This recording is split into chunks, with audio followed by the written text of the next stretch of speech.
এইসব কর আশিক এগুলো তুমি কথা বলো না, তুমি আমাকে আর একটা সুযোগ দাও। ছাড় আমাকে, আর ভালো লাগছে না, আর ভালো লাগছে না, আর ভালো লাগবে কি করে? এখন যে ভালো আসে নাই।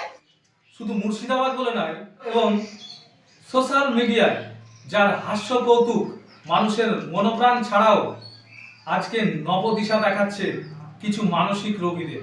তার কাছ থেকে জেনে নেব বা শুনে নেব তার আত্মজীবনের গল্প। আসসালামু আলাইকুম, নমস্কার। অ্যাকচুয়ালি আমি যে এখন পর্যন্ত যে পুরো পশ্চিমবঙ্গের মধ্যে আমার যে ভিডিওটা ছড়িয়েছে আমি এখনও বিশ্বাস করতে পারি না।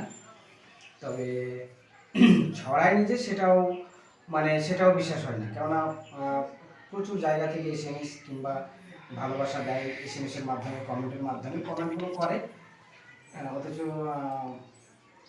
SMS প্রচুর আসে আমার কাছে। কখনো কলকাতা থেকে, কখনো এদিকে দক্ষিণ দিনাজপুর থেকে, কখনো আমাদের